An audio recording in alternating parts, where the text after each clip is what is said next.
저는 오늘 여러분들과 함께 주여 주께서 아십니다 라는 제목으로 은혜를 나누려고 합니다. 우리의 삶 속에는 하나님이 하나님 되심을 드러내는 지경이 있습니다. 물론 우리의 시작부터 끝까지는 하나님의 손에 있습니다. 그러나 하나님은 그 위대하신 하나님의 손을 더 선명하게 드러내시고자 하나님의 지경을 남겨놓으십니다. 가장 쉬운 예로 홍해 앞에 서 있는 이스라엘 백성들을 한번 떠올려 보십시오. 그들은 하나님의 은혜로 출애굽을 하였습니다. 하나님의 인도하심을 따라 홍해까지 열심히 왔습니다. 그런데 와서 보니 앞으로 갈 수도 없고 뒤로 갈 수도 없는 상황을 만납니다. 매우 당황스럽습니다. 어찌할 바를 모르는 상황입니다. 이런 이스라엘 백성들을 향해 모세는 너희는 가만히 있어 오늘날 하나님께서 너희를 위하여 행하시는 구원을 보라고 말합니다. 이 말은 인간의 힘으로 되지 않냐고 능으로 되지 않은 하나님의 일하심이 나타나는 지경이 있다는 것을 알라는 뜻입니다. 한마디로 홍해는 하나님이 하나님 되심을 드러내는 하나님의 지경이었습니다. 이런 하나님의 지경을 깨달은 사람들은 겸손해집니다. 모든 것이 아무리 많은 것을 가졌다 할지라도, 아무리 좋은 것을 가졌다 할지라도 그 많은 소유도, 그 좋은 것도 하나님의 손에 있음을 알기에 절대로 교만하지 않습니다. 오늘 본문에도 그런 하나님의 모습이 등장하고 있습니다. 어느 날 하나님의 손이 에스겔에게 임했습니다. 그리고 그를 마른 뼈가 가득한 골짜기로 데리고 가시더니 이 뼈들이 능히 살겠느냐고 물으십니다.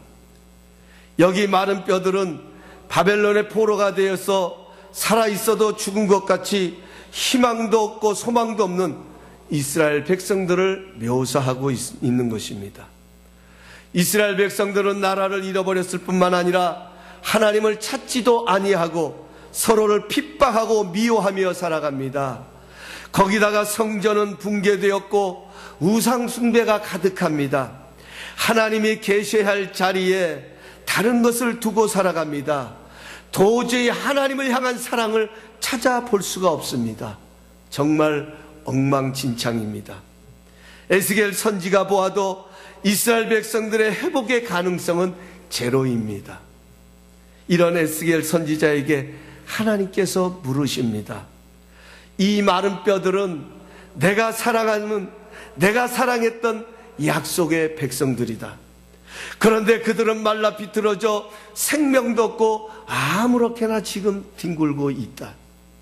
너는 이 뼈들이 능히 살 수 있다고 생각하느냐고 물으셨습니다. 그런데 여러분, 그거 아십니까? 이런 하나님의 질문이 바로 우리의 질문이 될 수 있다는 것을. 우리의 삶은 희망과 소망만 보이는 것이 아닙니다. 숨은 쉬고 있지만 숨이 막힐 것 같은 절망의 순간을 지날 때가 있습니다. 희망과 소망을 찾아볼 수 없는 말라 비틀어진 마른 뼈 같은 모습이 찾아올 때가 있습니다. 그럴 때 우리가 우리 스스로에게 던지는 질문이 있다면, 과연 내가 이런 상황에서 벗어날 수 있는 것인가? 과연 내가 이런 절망 가운데서 다시 살아날 수 있는 것인가? 정말 이렇게 연약하고 부족한 나 같은 사람에게도 소망이 있는 것인가? 과연 나 같은 사람도 부흥을 경험할 수 있겠는가? 우리는 그 해답을 갖고 싶어 합니다. 에스겔은 하나님의 질문에 대하여 이렇게 고백을 합니다. 주여 주께서 아시나이다. 주여 주께서 아시나이다. 에스겔은 자신의 눈에 비춰진 상황을 보면서 하나님 답답합니다. 하나님 안타깝습니다.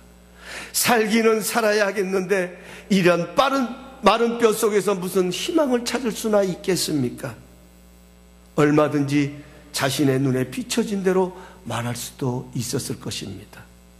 그러나 에스겔은 자신의 눈이 아닌 선지자의 눈으로, 자신의 생각이 아닌, 자신의 경험이 아닌 믿음의 생각으로 자신의 심정이 아닌 하나님의 심정을 품고 이렇게 고백합니다.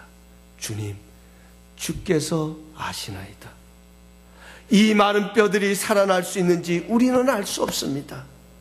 과연 이 뼈들이 살아날 수 있는지 나는 도무지 알 수 없습니다. 이 마른 뼈들이 살아나는 것은 우리의 영역이 아니라 하나님의 영역입니다. 우리의 지경이 아니라 하나님의 지경입니다. 비록 지금은 말라 비뚤어진 절망의 상태이지만 하나님이 살리시면 살아날 것이고 그대로 두시면 그렇게 있을 것입니다. 이것이 바로 에스겔의 대답이었습니다. 이런 에스겔을 향하여 하나님께서 5절에 이렇게 답변하십니다. 내가 생기를 너희에게 들어가게 하리니 너희가 살아나리라. 할렐루야. 내가 생기를 너희에게 들어가게 하리니 너희가 살아나리라. 영어 성경에서는 You will come to life. You will come to life. 생명이 들어올 것이다. 내가 생명을 너희에게 줄 것이니 너희에게 생명이 들어올 것이다. 그렇습니다. 생명은 내 힘으로 얻는 것이 아닙니다. 우리가 사는 것도 내 능으로 얻는 것이 아닙니다. 우리가 살고 죽는 것도 내 힘으로 얻는 것이 아닙니다. 하나님이 생명을 주시면 살아나는 것입니다. 하나님이 생기를 불어넣으시면 생명이 들어오는 것입니다. 오늘 이 예배가 이러한 하나님의 생기가 불어오는 능력의 예배가 될 수 있기를 예수님의 이름으로 축복합니다. 사랑하는 성도 여러분, 믿음은 다른 것이 아닙니다. 믿음은 하나님의 생각을 품는 것입니다. 믿음은 하나님의 생각을 붙드는 것입니다. 예레미야 29장 11절은 하나님의 생각을 이렇게 말하고 있습니다. 너희를 향한 나의 생각을 내가 하나니 재앙이 아니라 평안이요 미래의 소망을 주려는 생각이니라. 할렐루야. 오늘 말씀을 통해 정말 우리가 붙들어야 할 복음이 있습니다. 하나님께서는 에스겔에게 이 뼈들이 능히 살겠느냐고 물으실 때는 살리려는 생각을 갖고 물으셨습니다. 주님은 베데스다 연못가에 38년 된 병자를 찾아와서 내가 낫고자 하느냐고 물으셨을 때는 그를 낫게 하시려는 생각을 갖고 물으셨습니다. 언제나 우리의 상황보다 중요한 것은 하나님의 생각입니다. 언제나 우리의 현실보다 중요한 것은 그 현실을 갖고 바라보시면서 갖고 계시는 하나님의 생각인 것입니다. 하나님께서는 말라 비뚤어진 뼈도 생명이 들어가면 큰 군대가 될 것을 바라보고 계셨습니다. 우리는 이것 때문에 힘을 얻습니다.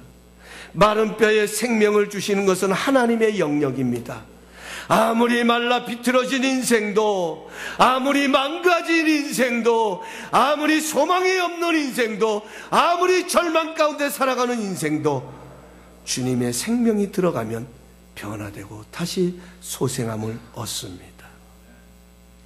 우리가 해야 할 믿음의 자세는, 우리가 가져야 할 믿음의 자세는 주여 주께서 아십니다. 주님의 생각을 품고 그런 상황이 어떤 상황이든지 간에 주님이 하시면 되지 않겠습니까? 주님의 영역을 인정하는 것입니다. 이 상황은 내가 할 수 있는 상황이 아니라, 이 시간은 내 힘으로 할 수 있는 시간이 아니라, 아니요, 나는 모르겠습니다. 그러나 하나님은 하실 수 있습니다. 하나님이 하시면 되지 않겠습니까? 그 하나님의 지경, 하나님의 영역을 인정하는 것, 이것이 바로 그 하나님을 향한 우리의 자세인 것입니다. 그러자 하나님은 말씀으로 마른 뼈를 살리셨습니다. 4절에 가서 보면 또 내게 이르시되, 또 내게 이르시되, 하나님께서 엘리야에게 또 말씀하셨습니다. 너는 이 모든 뼈들에게 대언하여 이르기를, 너희 마른 뼈들아 여호와의 말씀을 들을지어다. 에스겔은 하나님의 말씀대로 그 마른 뼈들, 가망도 보이지 않냐고, 희망도 보이지 않냐고, 소망도 없고 그저 죽음의 골짜기로 가득한 그 마른 뼈들, 그 뼈들을 향하여 하나님의 말씀을 대언하였습니다. 그러자 뼈들이 움직입니다. 서로 맞물리기를 시작합니다. 서로 맞물렸다는 말은 뼈들이 제자리를 찾아갔다는 것입니다. 에스겔이 하나님의 말씀을 대언하자 흩어져 있던 마른 뼈들이 있어야 할 자리로 돌아갑니다. 뼈들이 있어야 할 자리로 돌아가자 서로 연결되고 힘줄이 생기고 살이 붙고 피부가 형성되는 것입니다. 이런 역사들이 일어났습니다. 하나님께서는 이스라엘의 절망의 상황을 말씀으로 새롭게 하셨습니다. 하나님의 사람들은 하나님의 말씀으로 다시 일어설 수 있는 것입니다. 아무리 어떤 상황이라 할지라도 하나님의 말씀으로 우리는 새롭게 시작할 수 있는 것입니다. 하나님의 말씀이 들리면 감동이 일어나기를 시작합니다. 말라 비뚤어진 마음에 새로운 소망이 자리를 찾기를 시작합니다. 그러면서부터 우리는 돌아갈 자리가 보입니다. 내가 가야 할 방향이 보이기를 시작합니다. 그 말씀이 내 안에서 살아 움직여질 때 이제 내가 어디를 향하여 가야 될 것인가 하는 것이 깨달아지기를 시작합니다. 오세훈 그 전 서울시장이요, 그 시장으로 일할 당시에 있었던 일화가 있습니다. 당시에 서울시는 그 노숙자들로 인해서 굉장히 골치를 앓고 있었다고 합니다. 아무리 시가 예산을 세워서 이 사람들을 도와줘도 밑빠진 독에 물 붓기 시기였습니다.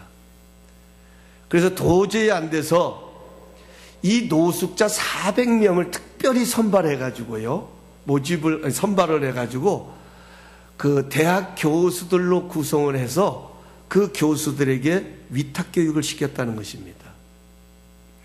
인생론, 국가론, 또 자신의 존재의 가치 등 이 사람들이 사회생활에 적응할 수 있는 그런 교육을 그 교수들을 통해서 위탁해서 시킨 결과가 변화가 일어나기를 시작했다는 것입니다. 처음에는 불가능하게 보였던 일이요, 한 사람, 두 사람씩 의식이 깨어나고 자신들의 가치를 깨달으면서 노숙자의 생활을 청산하고 일반인의 삶을 개척해가는 그러한 일들이 일어났다는 것입니다. 인생의 본질을 깨닫고 나니까, 자신의 가치를 깨닫고 나니까 더 이상 이런 생활을 할 수가 없더라는 것입니다. 그래서 그들은 깨달은 대로 돌이키고 자신들이 배우고 들은 대로 자신들의 삶의 방향을 돌이키니까 결국 그들은 벗어날 자리를 벗어나는 그런 것들을 경험했다는 것입니다.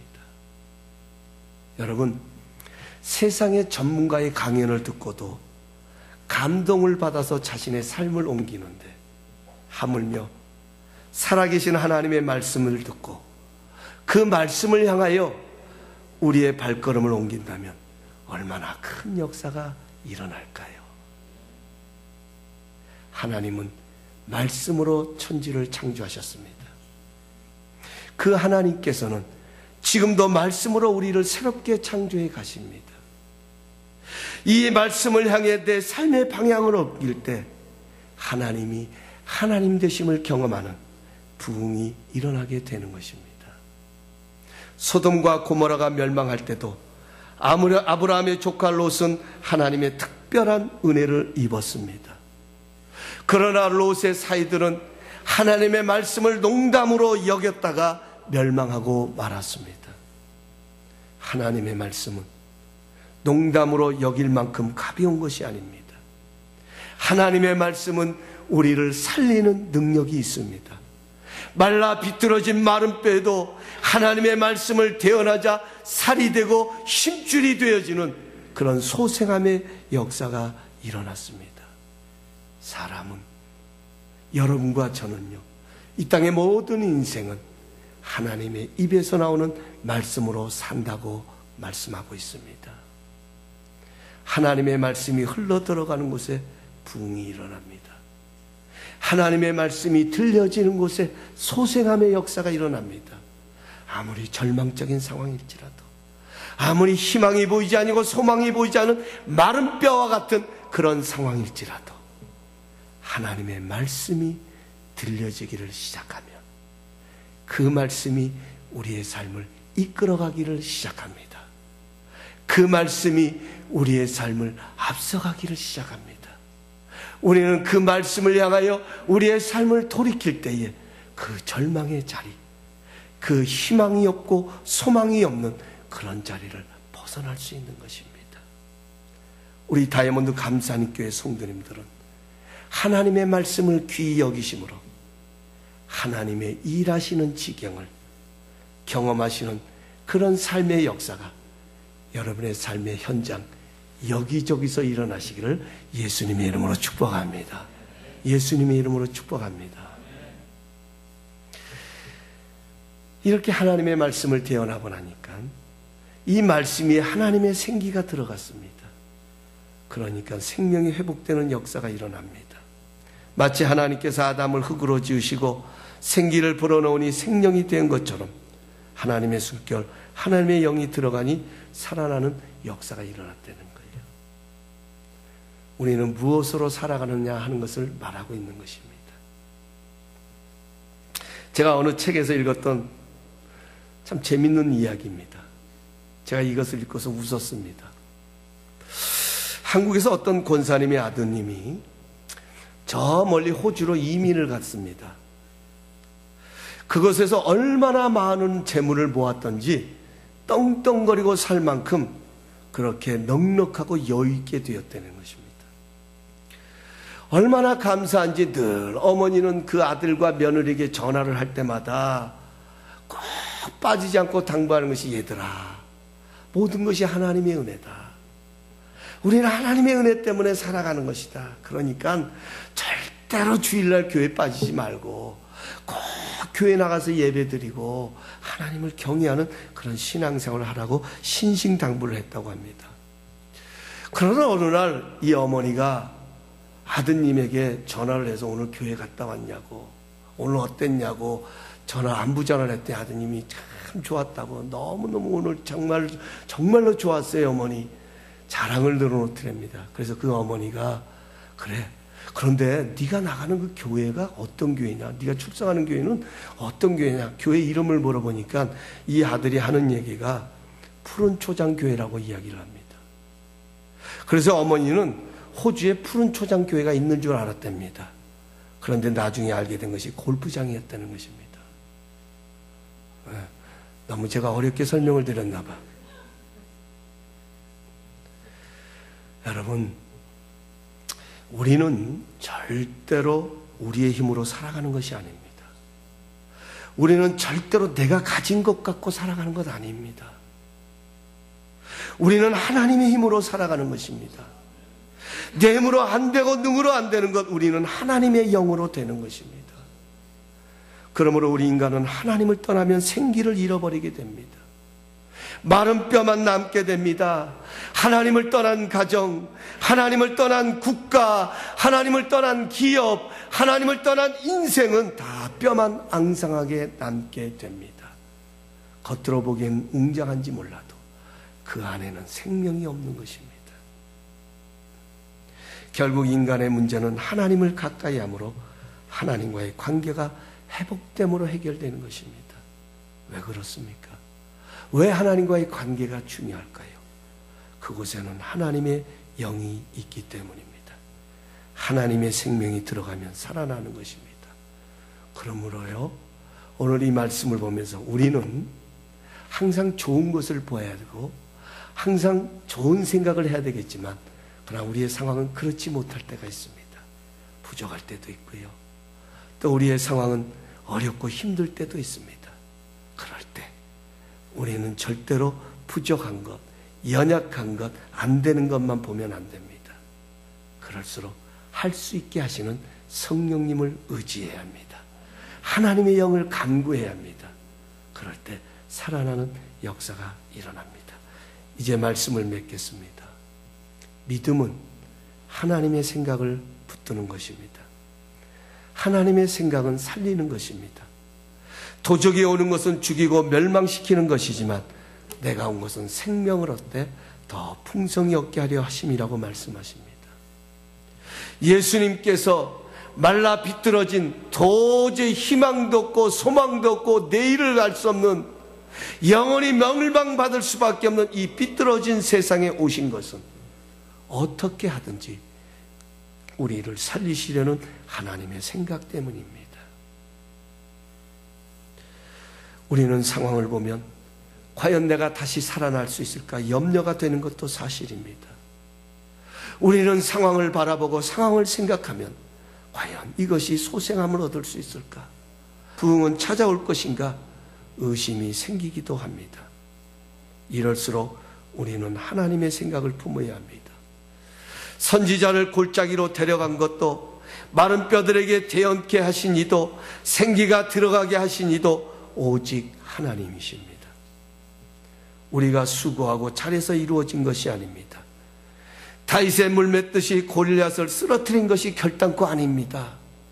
모세의 지팡이가 반석에서 샘물을 나게 한 것이 아니라 하나님께서 그 물맷돌을 사용하셨기 때문에, 하나님께서 그 모세의 지팡이를 사용하셨기 때문에 이런 역사가 일어나게 된 것입니다.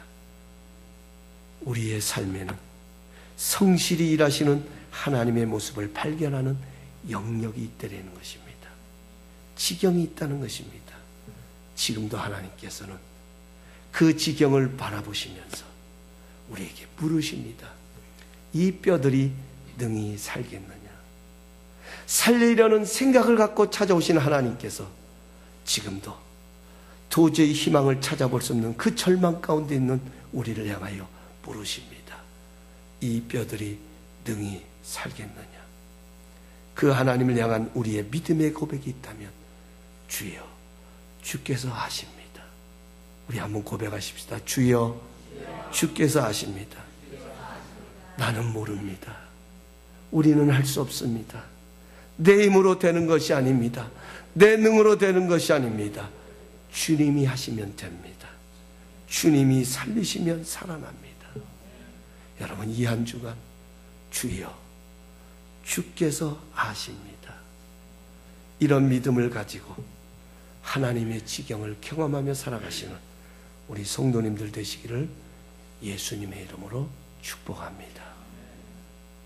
우리 잠시 한번 머리 숙여 주시겠습니까?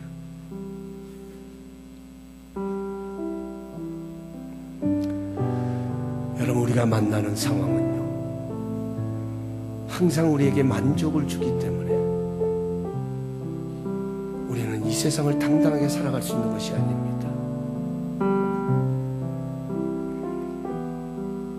도저히 희망도 소망도 찾을 수 없는, 정말 의심을 할 수밖에, 의심으로만 가득한 그런 상황이 우리를 찾아올 때가 있습니다. 그런데 하나님은 그 상황을 새롭게 살려가시기를 원하십니다. 아니, 하나님은 그 상황을 통해서 하나님이 하나님 되심을 더 드러내기를 원하십니다. 그래서 물으십니다. 이 뼈들이 능히 살겠느냐? 우리의 믿음을 향하여서, 우리의 생각을 향하여, 우리의 마음을 향하여서 도저히 희망도 없고 소망도 찾아볼 수 없는 불가능한 이 상황이 다시 소생함을 얻을 수 있다고 너는 믿느냐? 여러분, 우리가 할 수 있는 대답은 무엇일까요?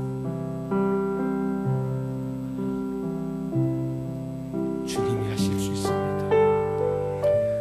이것은 내 삶이 아닙니다. 나의 영역이 아닙니다. 나의 지경이 아닙니다. 하나님의 영역입니다. 주께서 하시면 됩니다. 주님이 생기를 불어넣으시면 살아납니다. 주님이 말씀하시면 살아납니다. 주여 말씀하시옵소서. 내가 듣겠사옵나이다. 오늘 다 함께 주신 말씀 붙잡고 우리 주여 삼창통성으로 간절한 마음을 향하여, 교회를 향하여서 우리의 가정을 생각하고 우리의 삶을 생각하면서 주여, 주께서 하십니다. 우리 기도하며 나갑니다. 주여, 주여, 주여.